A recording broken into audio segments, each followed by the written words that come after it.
Hi, Hello, good everyone. evening. Good evening.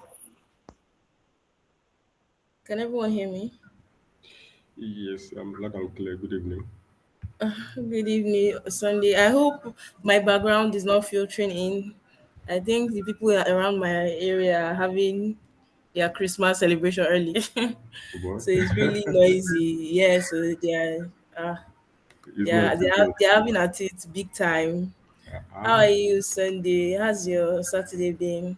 Yeah, it's been fine. Thank God. And yours? I've been up and about. I've not even had any time to rest.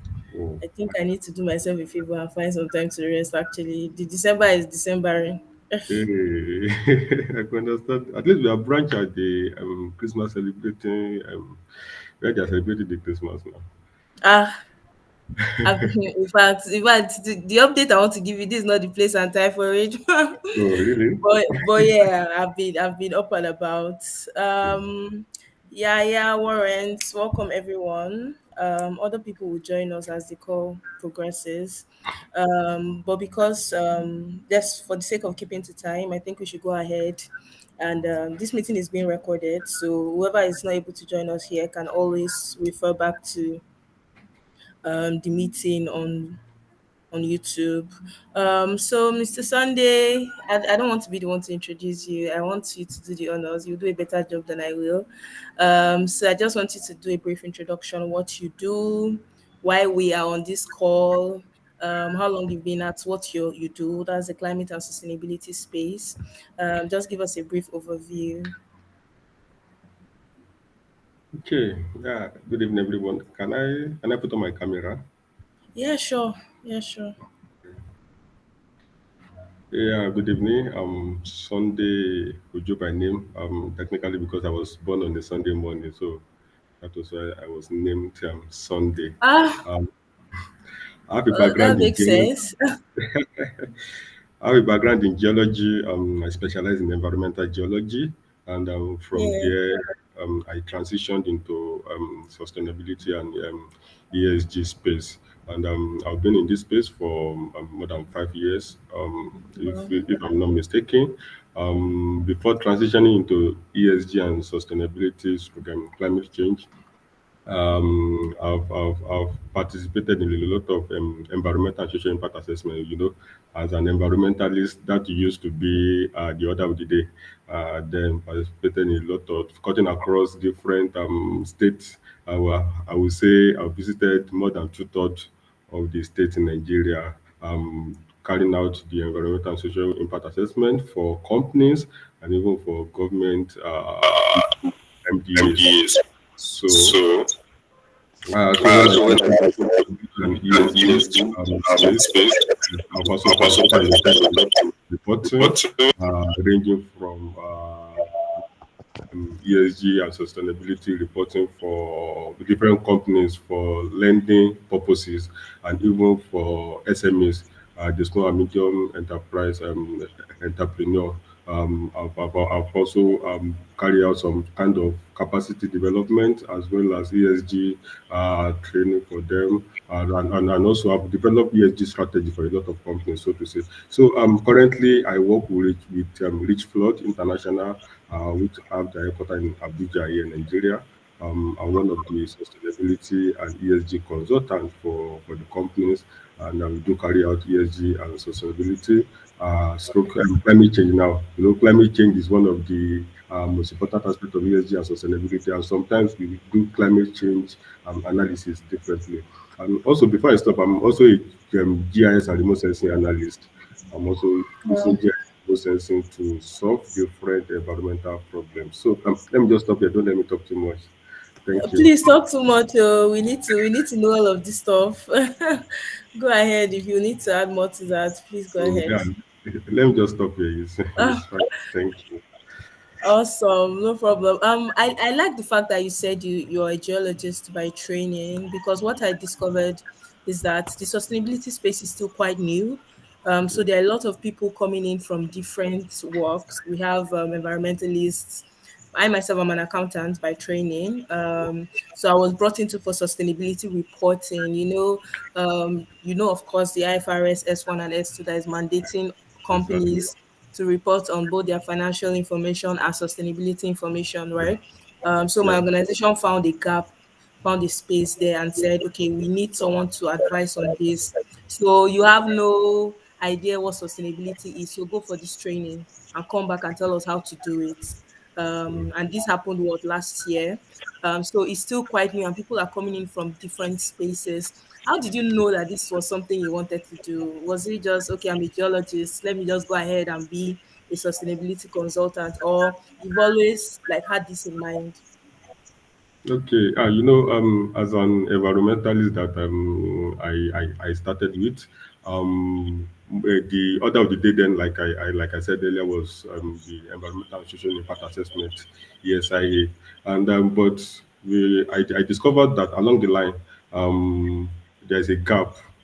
Lending organizations, when I talk about lending organizations, I'm talking about the African Development Bank, the IFC, the World Bank, that want to borrow, that want to lend money to companies to finance their projects. I observed that they don't only deal with environmental and social impact assessment reporting only.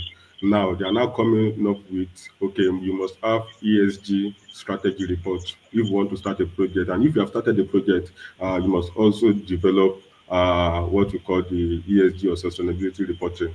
And even some others are requesting for the climate change reporting, as the case may be. So when I found out that no, the world is moving, so you have to move with the world. You can't just stay with environmental assessment, which basically was environmental and social impact assessment. So that was why I did some courses. I brushed up. I brushed up. I did some ISO courses. I also did some training with UK firm on how to do ESG reporting and sustainability reporting. So that was basically why I transitioned from being an environmental consultant to a sustainability and ESG consultant.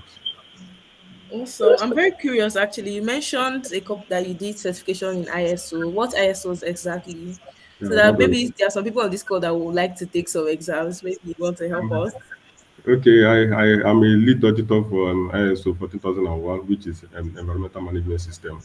Yeah, I deal with PCB, and I also have some fundamental and foundation. I also do some foundation courses in 45001, which is occupational health and safety, as well as the is it 36,000 now, which is the social responsibility.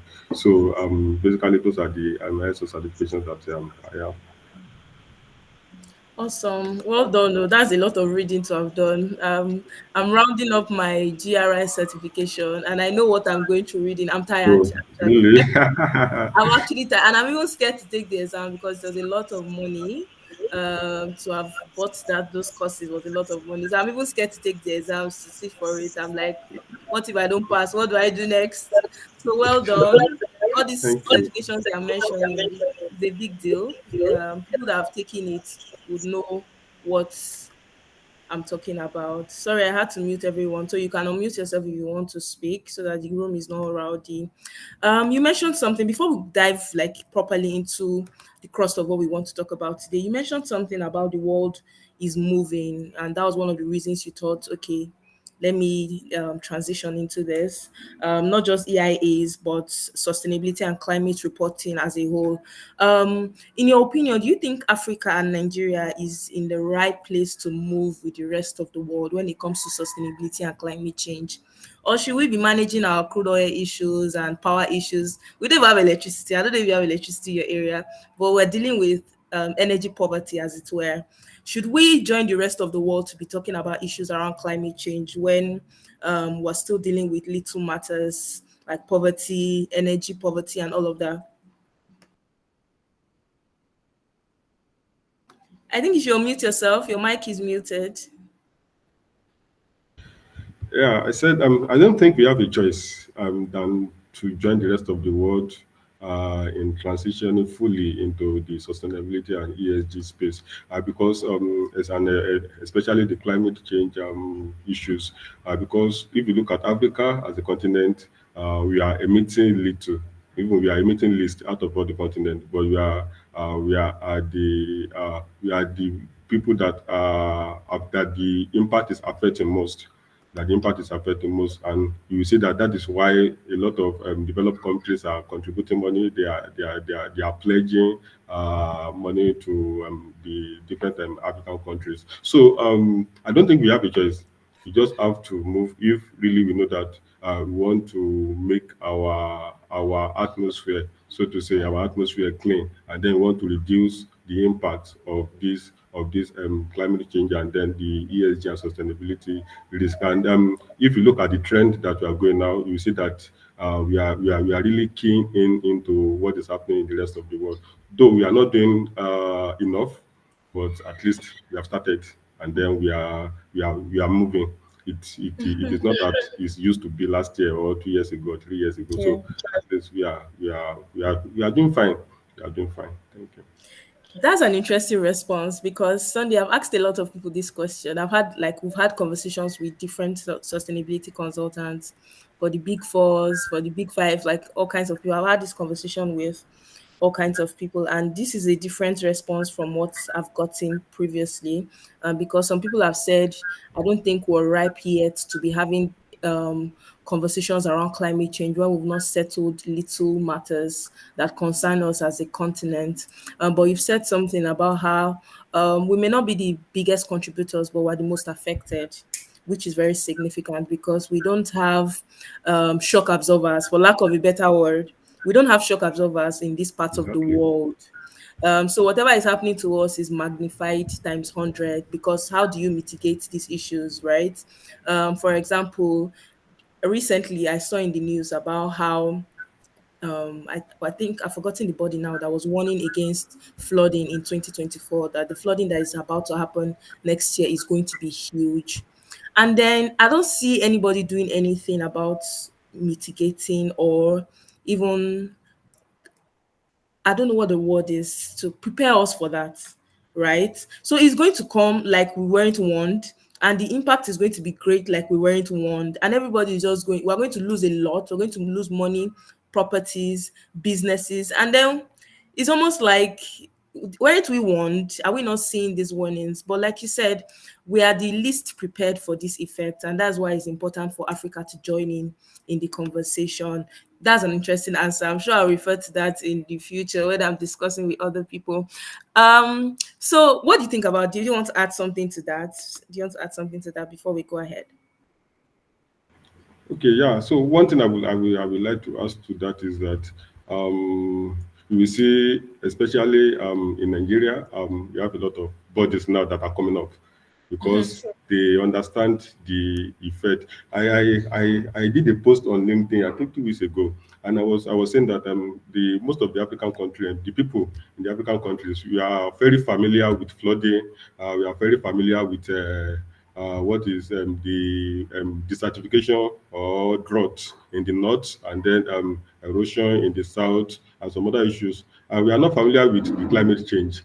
We Mm, you have forgotten that these things, they are as a result of the climate change. Climate change is yeah. like the big issue now, but we are very much interested, or we are very familiar with the impact, whereas we are not familiar with what is causing the impact. So Mm, that is just what I want to add. That I think, and that is why we need something like this, like advocacy, capacity building, and try to give some people orientation on what climate change is. And you know that there are still a lot of people now that don't believe in climate change. They are still believing that climate change is like a myth, yes. So especially for the African countries. That it's like a myth. And some people are even arguing that the developed countries now, they had their development using the fossil fuel. It was the fossil fuel and the coal that made them to be developed. And then it's now the turn of Africa to develop also with the use of fossil fuel. And then you are telling us that we can't use it, that we possible. So those are the argument that is being going on around, and they say climate change is a myth. It's just a way of putting African down, something like that. So, but we can't. Is climate change is an issue that is affecting everybody. That is affecting everybody. With the way that weather is changing now, you see the impact on people. I was reading in the WhatsApp group, which they posted that we have a lot of dust in the atmosphere now. We have a lot of dust in the if you look at people Yeah. in Qatar, unnecessarily, most of the people they are Yeah. in Qatar, people might not know that those are part of the impacts of climate True. change people. So those are the issues that we need to advocate on, that we need to enlighten people on, that it is not basically the effect that we are seeing that we need to deal with basically, but what is causing those effects. You know what? I'm going to agree with you on the fact that this is what we're dealing with is a knowledge problem, right? Because we people claim climate change is a myth, especially in this part of the world, but we're seeing the effect. We just don't know to target this is a climate change Exactly. problem. For example, why is it still raining in December? I think it rained a few days ago. And Oh, all of us are asking in ourselves, Lagos, we can't even predict weather patterns as it I'm were. telling you, You could be able to say, okay, rainy season is ending in there's going to be August break. Throughout August, it rained almost every day in Lagos. There exactly. wasn't August break. You're right. Right. So these are the issues that we're talking about. We just need to be able to shed more light on it and explain it in a way that is relatable to people in this part of the world, right? So when you Exactly. call it climate change, some people are saying, what's climate change? Leave American problems for American people, right? But these things affect us. We just don't know to tag it as climate change. So Exactly. in fact, we could go on and on this Sunday. So let's just move on into one of the things we want to discuss about global policy and regulatory development. The interesting thing about this is that I'm having to delve myself because of the consulting work I'm doing into a lot of these regulations that are coming up. And I'm pretty sure that you've met one or two in your work, in your line of work. We have the IFRS, the TCFD, that's the Task Force for Climate Related Financial Disclosure, which has been scrapped, by the way. I don't know if you noticed that. So the TCFD has been scrapped and been merged. I think it has been merged with the ISSB. So there are a lot of regulations coming up every other day about sustainability and climate change. How do you think companies are taking this? Because as someone who is in this field, who is having to deal with companies every day, when we approach companies and we say you need to do a sustainability report or you need to check your impact, you need to assess your impact as an organization, a lot of them are seeing it as a cost center. You're asking me to bring out more money for something that probably does not concern us. And especially doing business in Nigeria is already stressful enough. We're trying to stay afloat and you're asking us to put more money into sustainability and climate change. So, what's been your experience around this new regulatory development? How the businesses in Nigeria are taking it? Are they even receptive? Do they know about it? What's been your experience in your own line of work? Okay.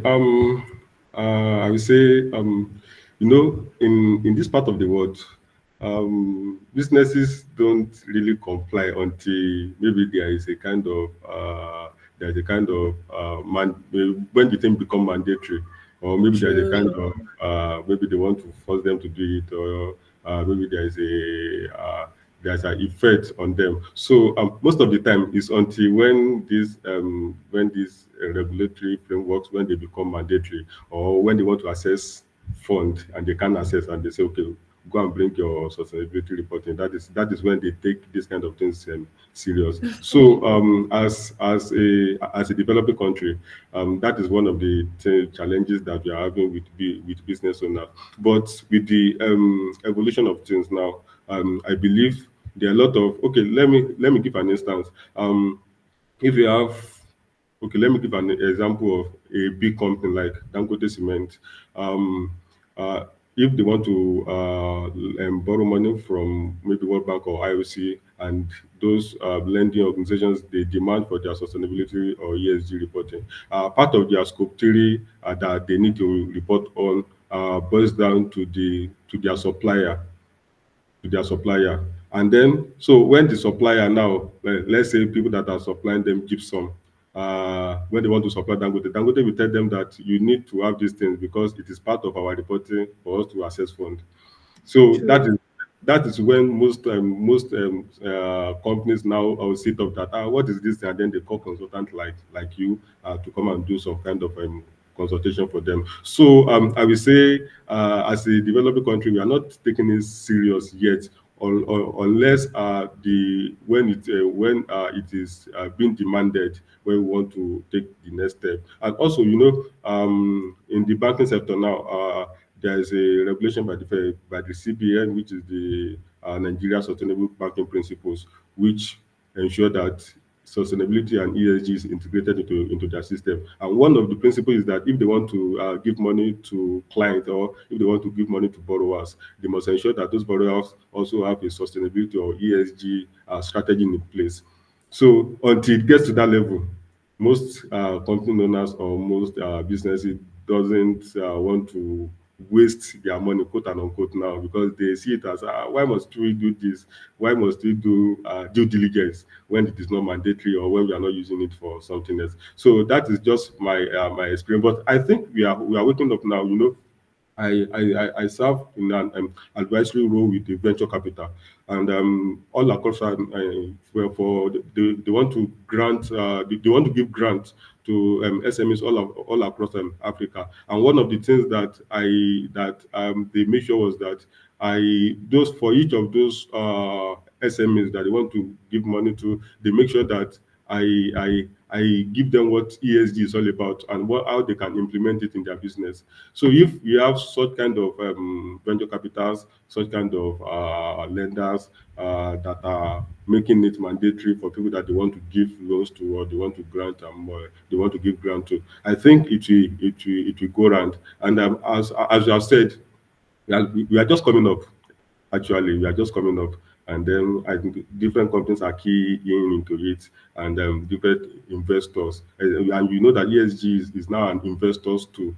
If they want to take the decision on investing in a project, one of the things that they do is looking at the ESG strategy of the company. So I believe with time, we are still going to we see more companies complying with such regulations. You know what? I'm actually excited about the fact that you mentioned stuff around small and medium businesses, because my earlier question was going to lead to that. I figured that a lot of these regulatory requirements have been solely for big businesses, big corporations, and I'm here thinking how fast can we go with that?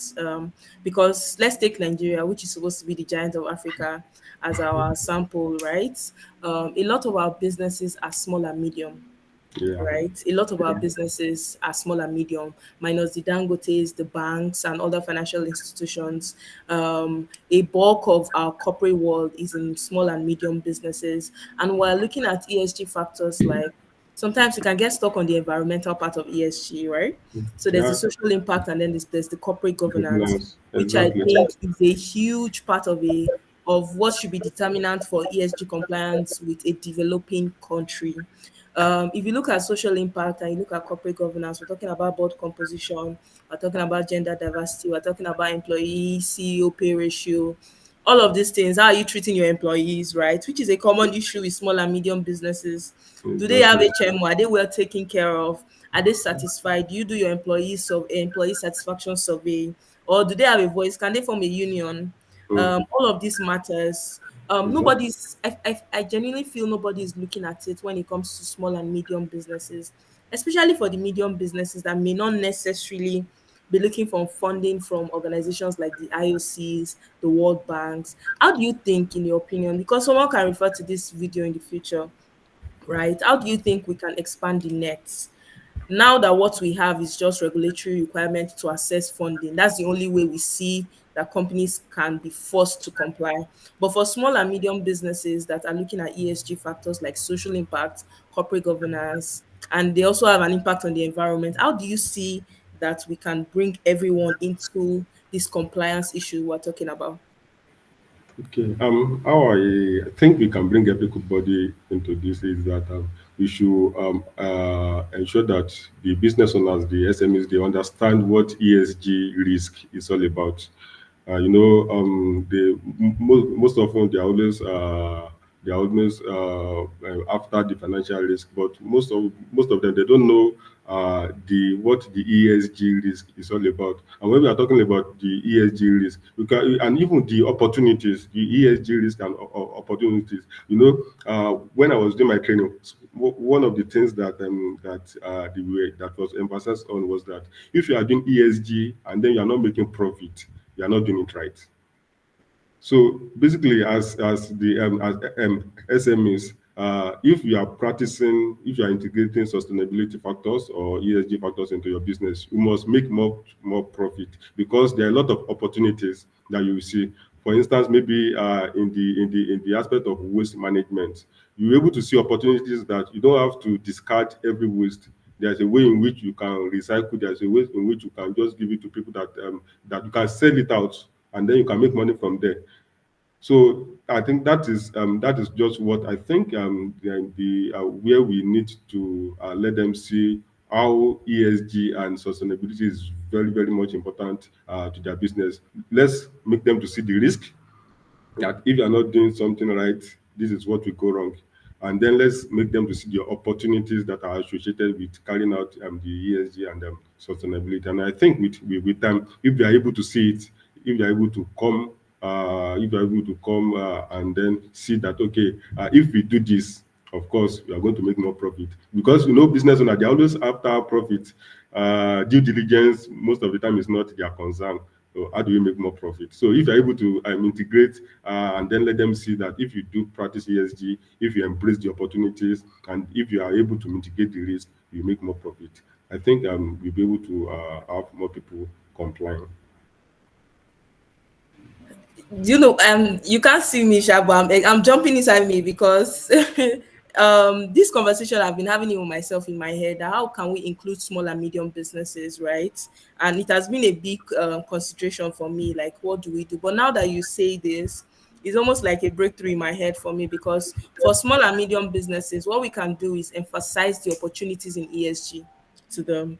That will make them more interested, right? As opposed to the cost and the payment part of it. Okay, do this too. Some of them may not even be looking for the funding that we are speaking of. They may just want to survive, right? But when you present ESG and climate change in the aspect of there's an opportunity here, you can go into renewable energy, you can go into waste management. When you present it like that, I see that okay, there may be progress on that. So speaking of renewable energy, I don't know if that is your field, but we'll just touch around it small, right? um, I think a lot of the projects that these companies, not necessarily companies, international organizations have been funding have been around renewable energy. And it's been very interesting. I was reading the United Nations report, I think 2 days ago, about the work that they are doing in Africa. And one of the things they highlighted was the waste to energy project that they are working on with a certain company in Abuja, I guess. So there's been a lot of emphasis on renewable energy. Do you think, in your own opinion, right? So this is a safe space, you can speak freely. Do you think Nigeria or Africa, as it were, we're ready for renewable energy, or do you think we should do more in exploiting what we have on ground? Should we be looking for another alternative when we've not even finished exploring coal or oil and gas? So what do you think about it? There are a lot of opportunities around renewable energies, especially in our continent, and bringing it down to Nigeria. If you look at the north, I did some kind of analysis about some times ago, and I was able to see that the solar energy in the north is enough to power everybody that are living there. The kind of intensity of the sun that they are receiving up there is enough to power them off grid, taking them off grid, and then just concentrating, and then do a kind of solar energy for everybody is enough to power them. Also, in the southern part of the country, we have the ocean, and then we can also harness the hydropower. You can harness the wind. There are sometimes that wind energies comes with the ocean body. We can also harness the wind energy down there, and then use it to power some kind of electricity. So we have a lot of resources in this country. And also, we have water bodies that we can use to power as hydropower, and then give it to a set of people. In fact, there was a kind of a kind of discussion that we have that even let's even separate it. Okay, up north, deal with solar energy. Down south, deal with hydropower and then wind, and that's the wind. And then let's see how far we can go. So is there are a lot of opportunities around us if we are able to key into that. And I was trying to read a kind of report last week which talks about the amount of generator that is being used in this country. It is very amazing. It is very amazing. Like I read that more than 70% of the electricity that is being generated in this country is from generators. And you know the why we for the generator to run, it depends on fuel, it depends on diesel, which serves as one of the highest emitters of greenhouse gases. So we have a lot of opportunities, and I believe that is why the developed countries and even some organizations are investing so much in what we call the green finance. Green finance, we have a lot of green bonds, we have a lot of money that is coming into the country now that is basically around that area. So we have a lot of opportunities. We have a lot, sorry, they just look like now, and this is what we are saying actually. So So this maybe that's you need what I to believe. transition to renewable energy yourself. So that this does not happen in the future. You need to transition to renewable energy. Well, it's normal. In my last meeting, the light went off as well. I was running up and down as the host. Imagine me being in darkness. It was funny. That's So that's normal. I don't know. Are you settled? Can I go ahead with my question? Should we give yes, you a minute? please, yes, please go ahead. Okay, great. Aside from the obvious fact that there's a lot of investment that has gone into oil and gas in Nigeria, and a lot of people, the big names, have a stake in it, right? So nobody wants to shake because my money is in oil and gas already. What are you talking about renewable energy? We have not finished getting our return on investment in oil and gas, right? So, what aside from this obvious fact, what else do you think is the limitation we're having to implementing renewable energy in this part of the world? Because, like you said, we're so endowed as a country that if the different states decide this is what we are bound in solar energy, the north is very hot. The sun there is doing the Lord's work, right? If they say let's power the entirety of the north with the sun, the radiation that's coming from the sun, it's enough. The west here is always flooded here in Lagos and other parts of the west. If we say let's make use of the hydropower we have here to power these parts of the nation, it's enough. So what do you think? Why do you think our leaders are not exploring this? Minus our leaders, let's put our leaders aside, right? Because this is a business meeting. Why do you think other businesses, even the ones that have started exploring it, why do you think it has not gained traction yet? And what can we do? Let's assume that you're in front of a board and you are to advise on how we can take this up. The whole concept of renewable energy, we can take it up as a nation and harness it to its full potential for profit making. Let's even forget about climate action for profit making. So, what would you say to that? Okay, I will give a practical example. In my office, we used to use generators before, but over the time, we adopted the use of solar, and yeah, the use of solar. So over time, we are able to see that the money that is being spent on buying fuel and even the time loss between when they take light and then getting fuel and getting the generator ready is a lot. And so renewable energy in the short term might look so expensive, but if you're able to calculate it in a long term, if you're able to look at it in a long term row, you see that it is much cheaper than when we depend on this fossil fuel. Yes, maybe the solar panels are expensive, the inverter are expensive, though they are becoming cheaper by the day because it was not the how much they are selling it 3 years ago is how much they are selling it now. They are becoming cheaper by the day, but still they are still expensive. So if you look at how much you are going to save in buying fuel, and you know how much fuel is now. Fuel is skyrocketing. So if you're able to look at it in that instance, okay, look at the short term. Okay, if you want to invest in renewable energy, you spend millions for you to have a stable electricity. But if you are able to look at it maybe in the next 3 years, in the next 5 years, calculate the amount that you are going to spend on fuel, calculate how the time loss that it will be on the employees, on the workers that are working in your company. You see that renewable energy is cost effective, and also it will enhance the productivity of your staff. So that is one way in which we have to make them look at renewable energy. And talking about the return on investment for the big oil companies, I believe the oil companies too, they are coming to terms now with what renewable energy is all about. And especially if you look at most of the oil companies now that are evolving, you see that they are going to gas exploration and exploitation of natural gas. And this country is so blessed that we have fuel and then we have associated gas with it. And before, part of what is contributing to our climate change issues in this country is the flaring of those gases. And now we know that those gases now, if we are able to explore and exploit them, it is first of all it is cleaner than the normal fossil fuel. When it burns, it doesn't emit as much GHG into the atmosphere, and also even the price is cheaper.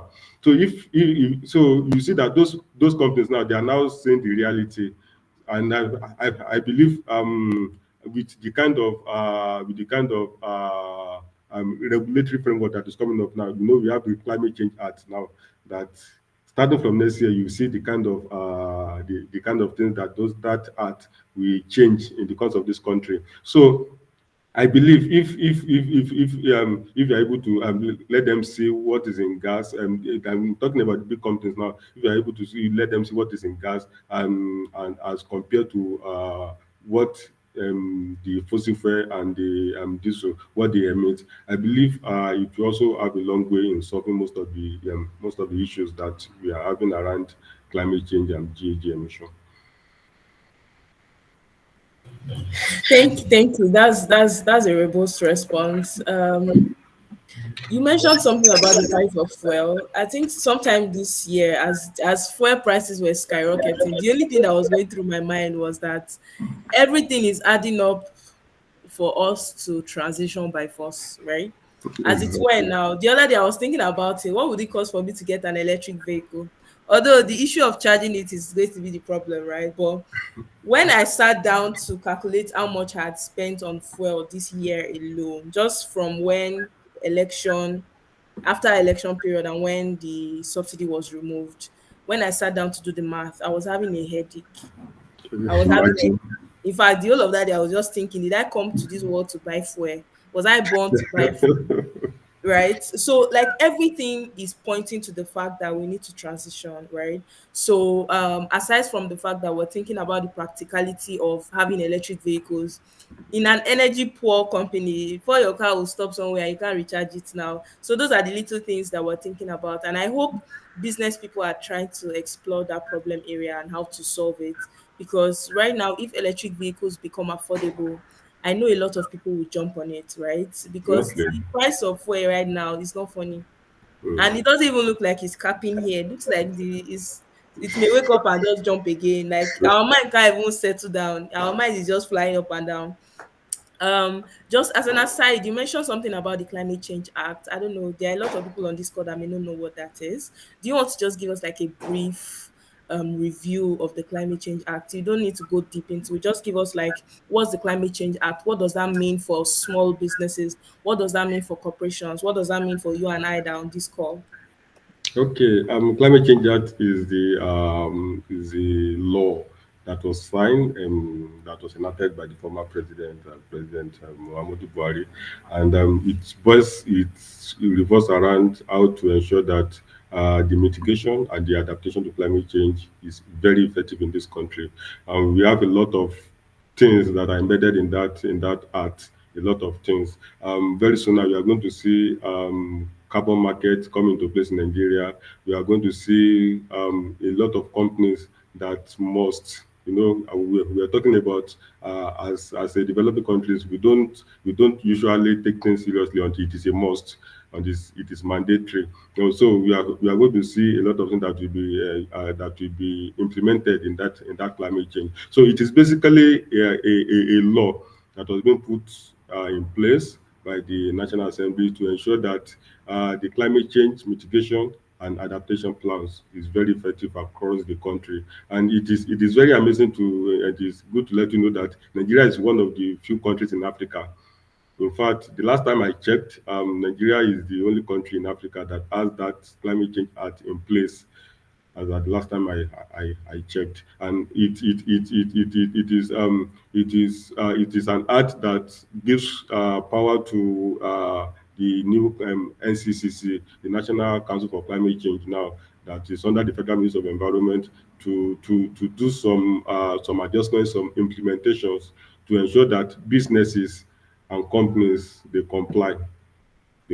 So that is just the overview of what the climate change. There are a lot of things that is embedded in that act, and starting from next year, you will see a lot of implementations that will be coming up, and then companies they will have to report. They will have to do what they call the climate change reporting or sustainability reporting. So that is what the climate change act is all about. I think I'm going to make a proposition now. And since we're on this call, you can't say no. I think you and I should work on look at the Climate Change Act. I'm just thinking it's something I want to do, but I won't mind doing it with someone else, right? Just look at the breakdown of the Climate Change Act and how it's going to affect businesses going forward from 2024, right? Because there are a lot of things that are going to be changing from January next year. Exactly. Um, a Exactly. lot of regulatory requirements are going to be coming in force from January next year. For example, in another 2 weeks, which is next year, you have to report on your sustainability footprint. You can't dance your way around it. You definitely have to report on it. As you are dropping your financial accounts, you are dropping your sustainability report. They are one and the same right now. And then we also need to delve deep in what the Climate Change Act does. How does it affect businesses going forward? I'm sure there are a lot of businesses that are not aware of this. I've spoken with a I'm couple of telling accountants telling them that did you know that from next month this is what you have to do? And some of them are saying, excuse me, what do you mean by sustainability reporting? So there's a knowledge gap that needs to be filled. So it would be you. a good thing to explore, right? How the Climate Change Act affects businesses 2024 and going forward. Speaking of reporting, this is a good place to speak about it. My organization is embarking on a project, ESG ratings. You know how you have credit ratings, right? Where you Yeah. look at an organization. So we are doing an ESG ratings on all the companies listed on the stock exchange in Nigeria, the Nigerian Stock Exchange. And I've been looking for the last 8 months. I've looked through all the companies' sustainability reports, the ones that have and the ones that don't have, right? There are companies that their sustainability report is one page and listed on the stock exchange. That means people buy your shares, people trade your shares. And you're telling me the best you can do reporting on your sustainability footprint is one page, right? So I've been going through a lot of companies' sustainability reports and I've seen that there's a data problem. We have a data problem currently. Organizations don't know what to report on. They don't know how to report on these things, right? If you look at the sustainability team for organizations, it's most likely someone from brand and communication that was moved to sustainability reporting, right? And so it's just, for lack of a better word, vibes. They're just reporting based on vibes, right? So what do you think about the sustainability reporting landscape in Nigeria, as it were? I think the organizations doing the most around it right now are the big fours, the KPMG, the EY, the PwCs. Delight. But aside from that, even at that, even reports that they have audited and they have assured, when I look at them, I'm like, did they not read this thing through? It's not complete, it's not whole. A lot of information are lacking. They don't even know how to report on their environmental footprint properly, right? So we're talking about how much energy you have saved in the last year, how much renewable energy you have used, measuring these things in kilowatts, measuring them in tons. A lot of companies don't know how to do this. So what do you think about that? Yes, as I've said, there's a knowledge gap actually. Sustainability consultant, sustainability expert, they are not much in this country, so to say. And the big fours are the ones that used to take the front there. And when for instance, if Deloitte write a report, EY we assure it or audit it. So that's how it used to be beforehand. But I think there is an evolution of consultants around the country now that are coming up with ESG and sustainability report. And Another thing that another knowledge gap that I identified is that most of the people that quote and unquote that call themselves consultants, they do not understand what it means to have a sustainability report. You see sustainability report that cannot that does not have a trend of data. Okay, this is what we have been generating, and even some sustainability report does not have baseline data. That okay, before we started doing the measurement, this was what we used to have, and then with the trend, we are actually coming down. We are not emitting much. So I believe with this kind of advocacy and with people like you that are taking the GRI courses now, the knowledge gap will be able to bridge. And then, as well as people that will be working with you, I believe when they are working with you, they are also undergoing some kind of trainings, so to say, on how to write this report. And I must say, most of the companies now, they don't. Part of the things when you write the sustainability or ESG report is that you have to, especially when it is GRI, you have to send it to them to see. Apart from the auditing and the assurance aspect, you have to send it to them to say, and then they will go through it to see that all the disclosures that are necessary, that are important, are in that report. So most companies does not send; they just write a report for reporting sake, for disclosure's sake, maybe to have it on their website or to just for transparency or for kind of brand reputation, so to say, so that people will know that this kind. So, but I believe with what is going on in the country, with the evolution of things, with the Climate Change Act, in which you have to mandatorily report, and part of the Climate Change Act is that you have to submit your climate change report or sustainability report to the Federal Ministry of Environment, just like the way they review environmental and social impact assessment Oh with wow. just like the way they review the environmental and social impact, you have to also submit to them. They will review. When you do environmental and social impact assessment reporting, they will review. They will send comments. Okay, include this, remove this, add this, go back to the feed and look for this kind of data. So I believe when we start having that, in which they have to review, and then maybe they have to send back the report to you, and then you have to add some things, remove some things. I believe we have a very perfect and an effective sustainability report around us. Wow. So you just brought to light the fact that when you're reporting on, that's from January going forward, you have to submit your sustainability report to the Ministry of Environment, right? And it just looks very stressful. What do you think? Because when you're reporting with GRI, which is the most popular standard right now, when you're doing all your work around gathering your information, baseline data, comparing where we are now. By the way, when you mentioned baseline data, what came to mind was a lot of companies, what they need to do right now is just report on their baseline. Where are we? Before you start Exactly. all those your paparazzi of this is what we're doing, this is what we're not doing, where are we currently? I also noticed that one of the things they do is they only report on what they are doing right. So it's almost like a CSR report. It's not a sustainability report per se. It's Report. almost like this is what we're doing. We've given food to an orphanage. We put solar system in one of our branches in the bank.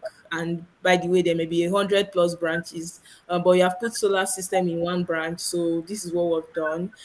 It's almost like a statement of good deeds as opposed to an establishment of where we're at in relation to these ESG metrics, right? But going back to what I was saying earlier about how cumbersome it is reporting on ESG metrics, why do I have to submit my reports to you before?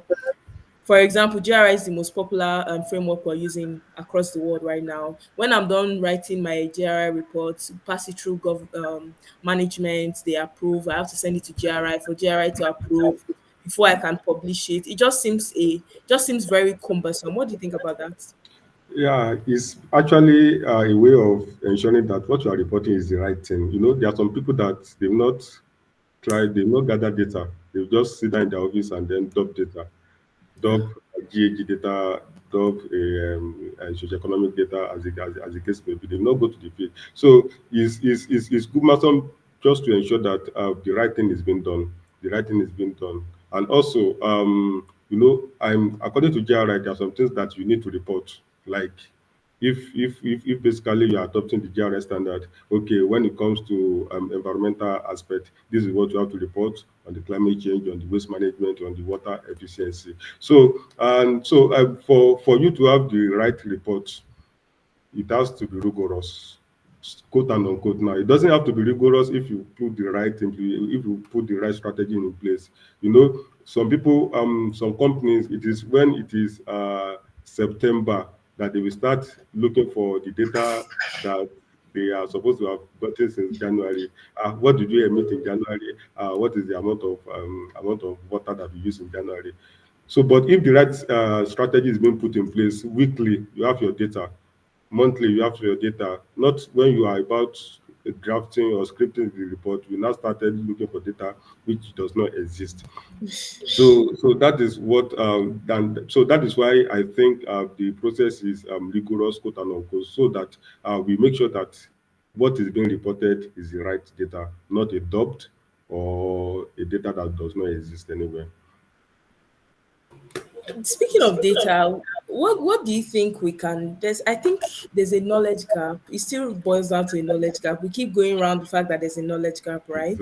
How do you think we can bridge this knowledge gap around what environmental data really is?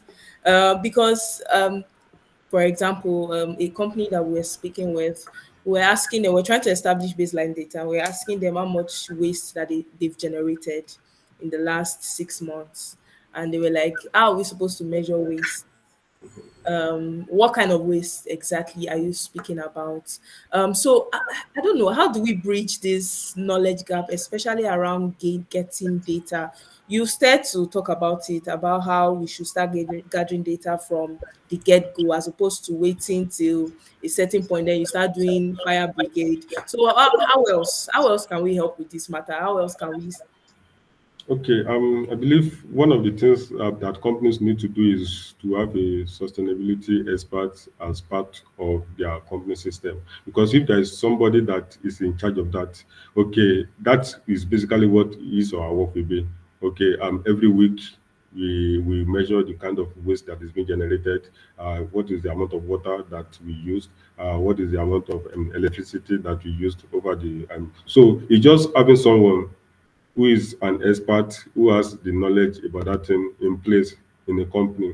And also, part of the recommendations of the Nigeria Stock Exchange, the exchange group now, is that as many companies that I think that their employees more than 50 or so, they must have a sustainability desk or ESG desk in their company, so that the work of that person will just be okay, monitoring data, gathering data. And it's not even only environmental data now. We have social data, we have stakeholders engagement that needs to be done. So it's just a way of having someone that is in charge of tracking the data, seeing the trend. And even one of the advantages of ESG or sustainability is when you look at the trend, you're able to see that what is wrong or what you are doing right or what you are doing wrong.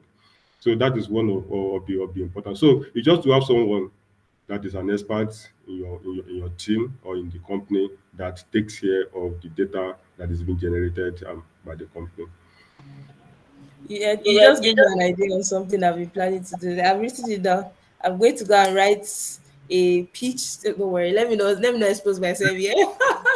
Let me not expose myself here. But Sunday, I'm sure you've come across a lot of organizations trying to do stuff around EIA and sustainability reporting. How best do you spot out greenwashing? Because I've seen I don't want to call the company's name, but I was looking at their reports and I was like, it's a lie. You did not do this thing you are saying you did not do it. Let's not lie. So how best do you spot greenwashing when you see it? What's your cue that okay, this thing is not it, you're lying? How does it work for you? What's your own process for that?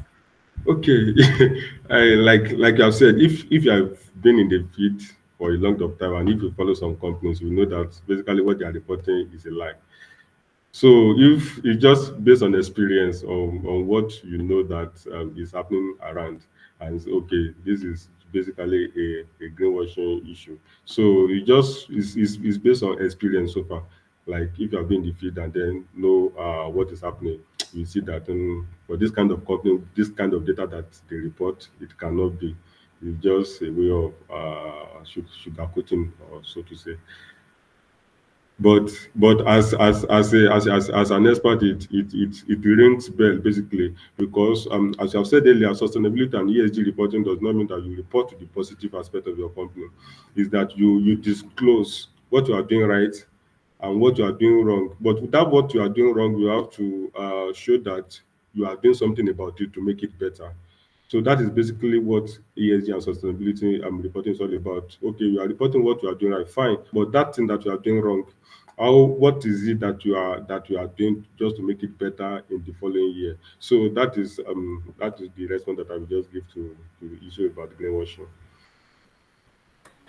Before we start to wrap this up, I sat down with someone recently and we're speaking about ESG as it relates to Africa, right? And I think I mentioned it earlier about how, and the person mentioned something I thought was interesting, and I want to um, just run it by you. He said that social and governance issues, as far as is concerned, are more pressing issues than environmental issues when it comes to Africa and Nigeria specifically. What do you make of that? Because social issues like gender disparity, equality, workplace pay, right? Women are paid lesser than men. I don't know where that happens, but it's a thing that happens, right? And then we have governance issues like women are not allowed to be on, some women are not in certain boards. I was looking at an annual report from a big company that we all know, a financial institution that's very big in this country, and there's not one woman on their board, and that's normal for them, right? So the person was arguing to the fact that S and G are more pressing issues for us in Africa than the environmental issues that everyone is crying about. What do you make of that?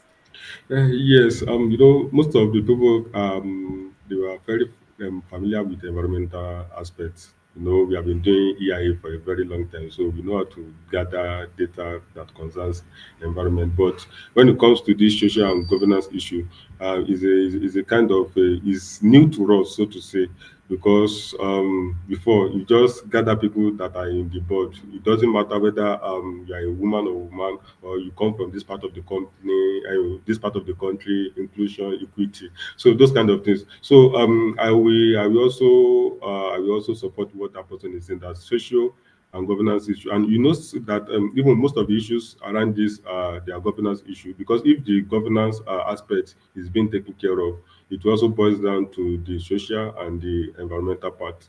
Because if the governance aspect is put in place, if you have the right people on the board, that is based on the capacity, not based on man no man or long leg. If you have the right set of people that knows what to do in the board, they will know how to take care of the environmental issues as well as the social issues. And most of the social issues are around labor. Labor, how do we manage labor? What are the kind of remuneration that we give to labor? So I will also go with that person that in Africa, we are used to environmental aspects. We are used to water, air quality, soil, and the likes. But when it comes to social and governance, it's a bit new to us, so to say. So I believe if you are able to get that right, especially the governance aspect, it rubs off on the environmental aspect as well.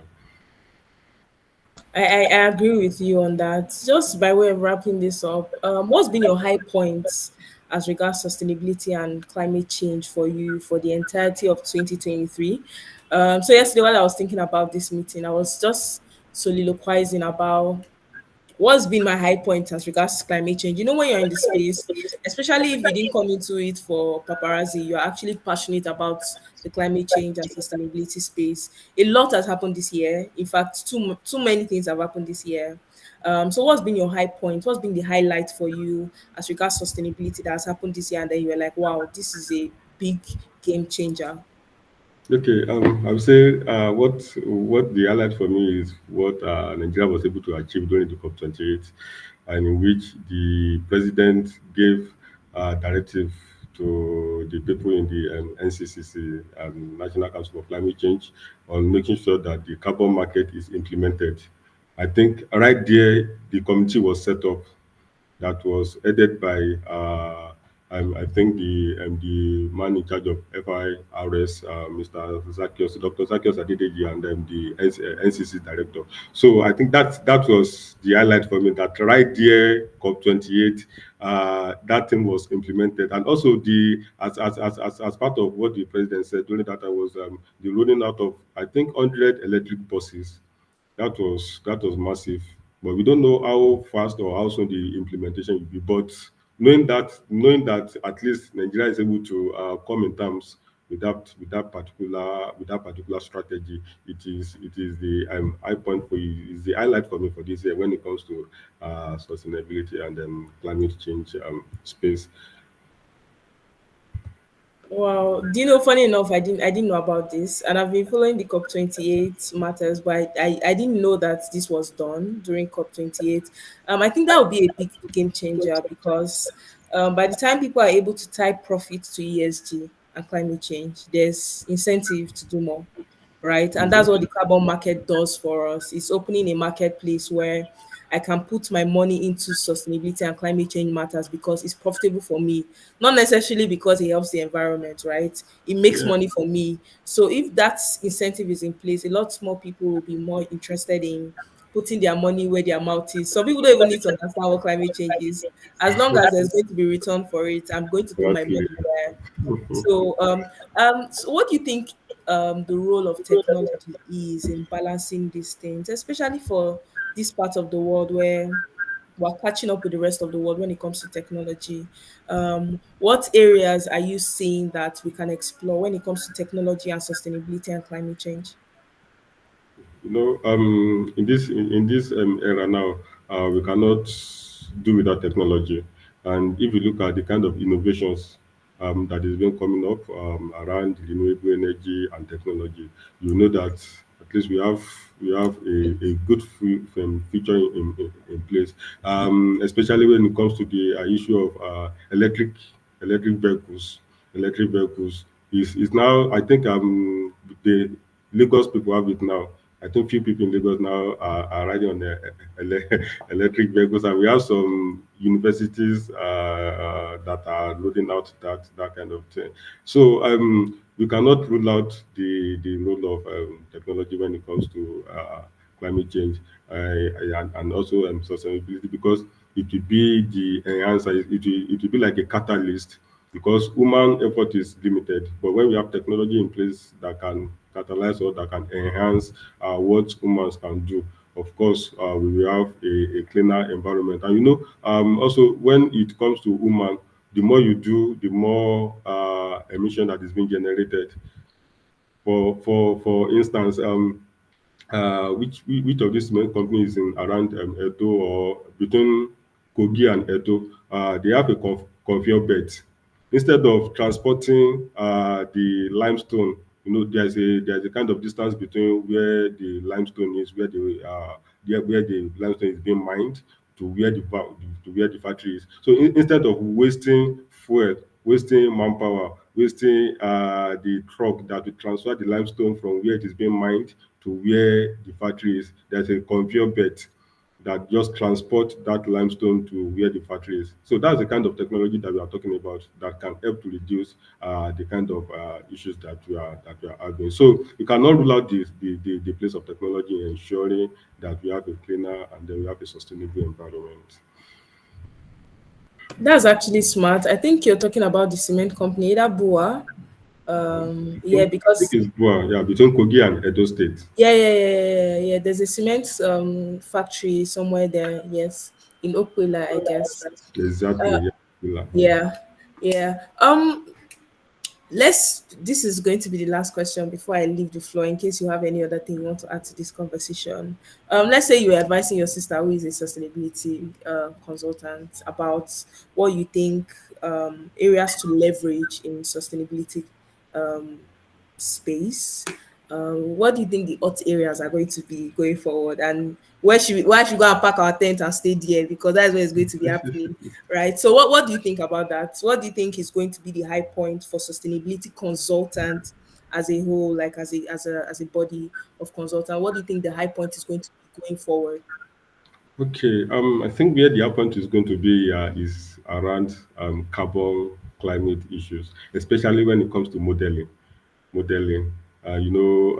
have a lot of air dispersion modeling strategy that we have. So if I have someone that I would love to advise, I will just tell the person to go into modeling of climate data, or modeling of climate data, or air dispersion modeling, which is basically a way of visualizing how emission is taking place, or predicting. Modeling also talked about predicting that, okay, if for this kind of company now that is coming up, if this kind of equipment, if this kind of generator is being used in the next 10 years, in the next 5 years, we model what is the kind of emission that will take place, and then we'll be able to put some mitigation plans just to mitigate that kind of effect. So if I have someone, I will advise the person to go into the modeling of carbon, or the modeling of GAG. Ali, I can see you are messaging me on this question I just asked. Sure, you have heard now. Sunday said you should go and pack your tent and pitch in climate data modeling. So maybe you should go and take a course or two on that. Ali is on this call. I think I want to give him an opportunity to say Yeah, yeah, please something. do. Ali, do you want to add to the conversation? You better unmute your mic and add something to this conversation. What do you think would be you are doing dirty December? This place, this background is not As looking this Oh, hi background is guys. not looking professional at yeah. all. No, no, no, So no. what do you have to add to the conversation we've been having so far around, especially with this last question I asked, the future of sustainability consulting? Yeah. Thank you very much for a very insightful conversation. I joined a bit late, so I actually just have a question for Ojo, and it will be a question that I usually get, right? So, um, clients tend to ask me that. So, what's this sustainability all about? That's it's even as you have professionals in the space. It's still a space that's relatively new, and they always ask that. Is this thing really driven by sustainability, as we say, by an altruistic sort of goal, or is it money for the West? And also, in looking at all these standards and all these changes with regards to sustainability, how is Africa being carried along? Like, is our voice really heard? So when you look at maybe FIS S1, S2, personally, if I was the person to write these standards, I'll probably look at it as saying, S2, instead of just going to climate related issues, we may look at social issues, right? Because this will be maybe more prevalent to us in our own climate. I just want to get from the two experts we have here your own thoughts around this kind of aversion to sustainability, and how loud is the African voice within sustainability. Thank you very much. I'm going to leave that question to Sunday. Sunday, the floor is yours. Okay, there's always, when I have the opportunity to do some kind of capacity development for companies, I always bring up the case study of Mr. Biggs.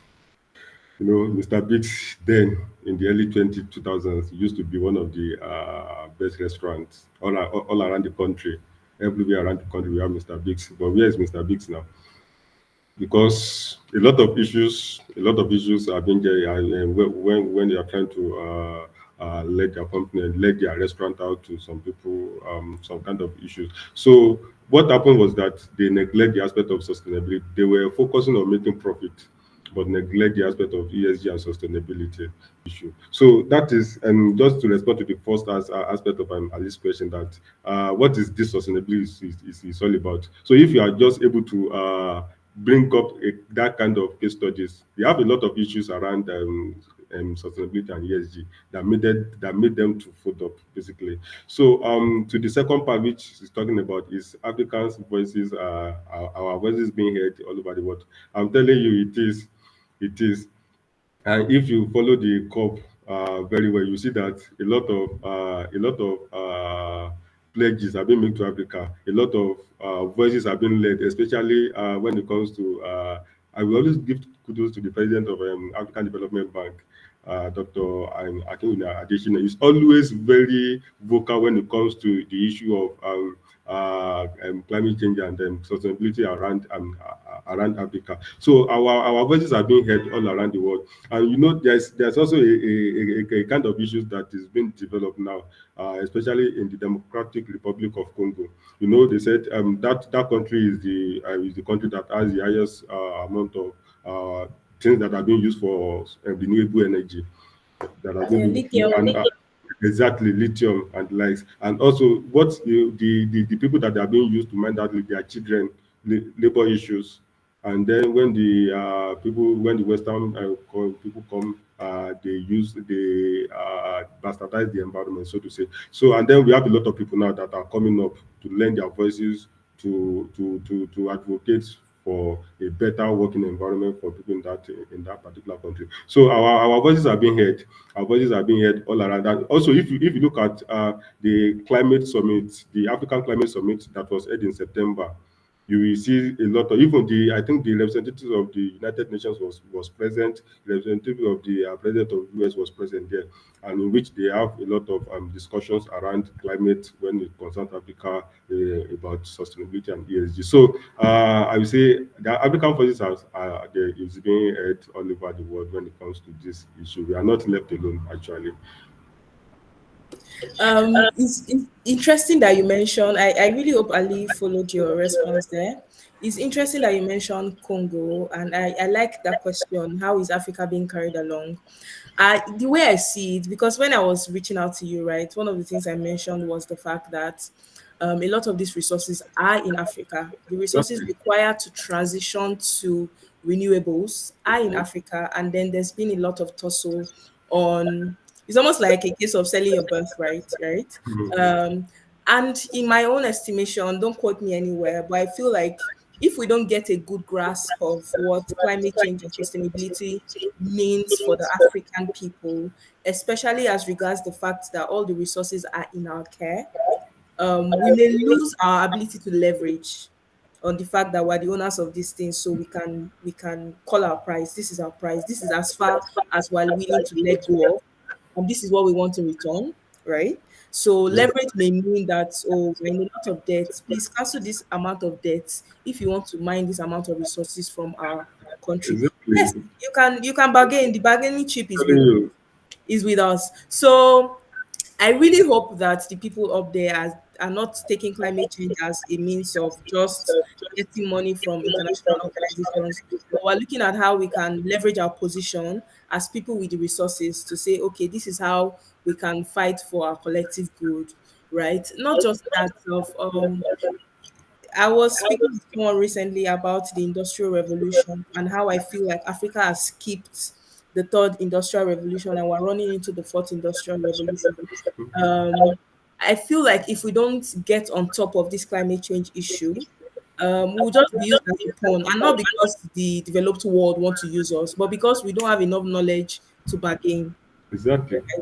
Yes, we don't have enough knowledge of what we have and who we are in the conversation to be able to bargain because we have the upper hand. It's just that I'm not sure we know that, right? Yeah, Um, few people know that. And let me just quickly chip in. And please, the please, former minister for the Mines and Ministry of Mines and State Development, yeah.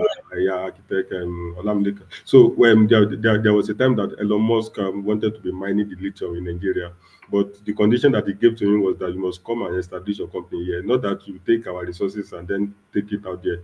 You must come. I think given that condition, they did not agree, so to say. So I will think few people actually, but one of our issues in this part of the world is corruption, so to say. But if that minister is someone that is corrupt, and then you just give him billions of dollars, you just let everything go like that, and then we have issues again that is coming up. So few people know when the right have the knowledge and they know the right thing to do, but we just have to spread across everybody so that we can know our own and bargaining power. If I were, well, I'm not in the position of power, but it's easier to say, okay, this is what you should do when you're not in a position of power, right? But if I were in the position to advise, I would say if I were, say, the NCC director, and a lot of people are approaching me for the resources in my land, I would ask the question of what are they seeing that I'm not seeing, and how, instead of us selling these things to them, how can we use it to better our own lives? Exactly. How can we Exactly. use it to better our own lives? You said a lot of things as regards this earlier about the fact that if Nigeria should look inwards and say what are the resources that we have per region and how can we leverage that to take away this energy poverty. It's really sad because you're not in Lagos, but for the past 1 week in Lagos, we've been having power issue. I'm sure Ali can acquiesce to this. Wow. They said the Egbin power terminal has been under maintenance and it's been pure blackouts since last week Tuesday. When I mean pure blackout, I mean pure blackout. Considering the amount of resources we have to generate our own electricity, there's no reason why in 2023, we're even entering 2024 in another 1 week, we should be having a case where an entire state is shut down for reason of power. Let's imagine the factories that have been affected for that 1 week where they have to buy diesel. Diesel is running at a rate of 1,200 per liter right now. Imagine having to power your organization that is trying to stay afloat by 1,200 per liter. How long, how much do you want to buy? How long? So I would say they should look inward, or we should look inward. If the West is looking for these resources that we have, how can we utilize these resources ourselves to see how we can better our own lot, right? And then you mentioned something earlier, the case study about Mr. Biggs and how we can sell the idea of sustainability to businesses. There no one else could have put it better, right? The reason Mr. Biggs would fail, if we should bring the books of Mr. Biggs on how their employees were faring, risk assessment is a huge part of sustainability, and not just Exactly. environmental risk. We're talking about even financial risk. Is Mm. there any reason why our business cannot be a continuing business in another 5 years? What could potentially be a problem we'd have in another 5 years? So I don't think they had people looking at that for Mr. Biggs to say, okay, the world is evolving. What would possibly come up in another 5 years that will put us out of business? Exactly. That's Exactly. risk assessment, right? It's not just, this is a governance issue. If we want to boil everything down, it's a governance issue. The Issue. fact that the board was not wise enough to foresee that in another 5 years we'll have a problem. How can we mitigate it right now? What can we do to stop that right now? Is we can say the same for BlackBerry, right? We can say the same for Exactly. we can say the same for other companies that have gone The out of Nokia. business. It's a governance issue, right? So I think what we said earlier about how social and governance should be emphasized, not just environment, when it Means. comes to these issues. I think that would be a good selling point, Ali. You can sell it from the fact that, from the point of view that we're not just taking from you, we're looking at how your business can survive in the next 5 years, 10 years, how the business can stay on top of trends, right? In the next year, so let's not even go far in 2024, there are some things that if businesses don't do, they'll fall off naturally. It's not, nobody's pursuing you. Your village people are not pursuing you. If you don't stay up to date on some things, you fall off naturally, right? So this is how you can sell sustainability. It's how I've been doing it. So it's another way you can sell it to people that are interested. So it's a matter of how can I keep my business alive. And if you sell it like that, I'm sure everyone will be interested in jumping on board. But Sunday, thank you so much for coming to do this with us. I've had it's not every time I can sit with people and express freely about climate change and sustainability because a lot of people do not understand it, right? But this has been an avenue for me to chat freely, discuss the issues that have been on my mind very freely with you. So I really, really appreciate the fact that you took our time to come and do this with us. Do you have any final things you want to add to tie this up? Everything we've been discussing, do you want to tie it up briefly? Okay, I'll just say sustainability, ESG is not basically an activity, is a mindset. Is a mindset because if you take it from inward out, it will be very easy and it won't look like a rigorous task. But if you are just doing it for compliance sake, for brand reputation sake, or for to follow the trend, quote and unquote, it might look cumbersome. But if you have the mindset of sustainability, and sustainability does not only when you are a boss in the company, as a gateman in the company, if you have that sustainability mindset, things will be easy for the company. And even in different aspects of our life, at home, if you're able to integrate sustainability into different aspects of home activities, when you are going, even when you want to travel, look at the sustainable ways to take transportation from A to B. So that's just my final remark, that sustainability should be a mindset, not an activities or not for compliance sake. That would be a good tagline to have on a shirt. I'm very big on mesh, so I'm going to go and look for someone that will print that on a shirt for me. Sustainability is a lifestyle; it's not just an activity. I actually have one now. You may not see Oh, it, but I have a really? sustainability shirt on. Wow. Yeah. Wow. So I'm actually big on merch. So I may go and put that on a shirt somewhere. Sustainability is a lifestyle. It's not just activity, Exactly. right? But it's a festive week. What are you look? What's your week looking like for you? Are you going out? What's happening through the week for you? You know, festive period in Abuja is always dry, so to say, no, because most people will travel to villages. So, but now at least we have time to go to some recreational centers. Yeah. I've closed for the year in my place of work. So, Yeah. for the next week and then the following week, I have time to do some adventures all around different places. You know, I have bucket list The only of places. adventures you guys do in Abuja is hiking. Please let's not too shit. It's only hiking. People are going from one mountain to another mountain. You don't do any other thing. It's just hiking and restaurants that you guys go to. Nothing else is happening in that Abuja. Come to Lagos Sunday. Oh, really? Come Where to I will have to Lagos. face hold up almost every It doesn't every matter. I'm trying junction. to poach you here. Come to Don't Lagos. don't You'll be don't happy. go to Lagos. Don't go to I, Lagos. Chill in Abuja. good, good. Thank you. Ali is also telling you to come to Lagos. This is where life is I said happening. don't. I said don't come to Lagos Ah, for 2 days. Thank you, Nothing Jerry that you Ali. can Abeg, do, let me stay in my brother. Abuja Yes, alone. yes. Don't come on. Ali is fighting for himself. He doesn't want someone else to come and add to the traffic. Ah, It's not because of you, he's fighting for himself. But me, I'm fighting for you. There are opportunities in Lagos for sustainability consultants. We'll give you more money. Come. oh, well, that's true. You It's only see? politics. It's only politics money that's in Abuja. But when it Eh, comes to business money, no, exactly. give it to So this is Lagos. where the business money is. We'll price you well. It's not government price you will give you. We'll price you better money. Thank you so much, Sunday, for taking time out of your Saturday. I know this is supposed to be a resting weekend for you, but thank you for doing this with me. This meeting has been recorded, so I'm going to publish it on YouTube. You can also share with people in your network so that I'm sure we discussed a lot here and it was valuable. It was a valuable time. I'm sure there are a lot of people that would like to hear what was discussed today. So thank you so much, Ali. Thank you, Warren. Thank you, Yaya. Do you know? I'm just realizing there are people in the waiting list. I got carried away and I didn't let them in. Wow. So, so yeah. Apologies to they can't even hear me.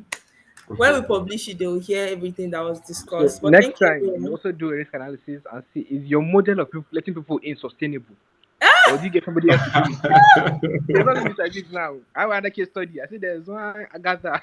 She did everybody. Honestly, Uh, this what I did is not sustainable at all. This is not At all. sustainable. At all. And in fact, this is not a way to do things. You I'm have very neglected sorry. the social aspects. For the people that are going to watch this and you were not let in, I'm sorry. So we'll do better next time. Thank you, everyone. I think this is a good place to end this meeting. Thank you, everyone, for joining. I appreciate you, Sunday. I really appreciate you. Thank you for coming on to do this Thanks with for me. having me I too. hope you enjoy the rest of the festive season. Have a good night and enjoy. Please eat. The calories Yeah. will not count this week. So just eat as much as you can. Ali, I know you're watching your weight, but eat. It's a good time to eat. All right. Good night, everyone. All right. Thank you Enjoy. so much. Enjoy. Bye. Bye. Yeah. Bye, yeah, yeah. Bye, Warrens.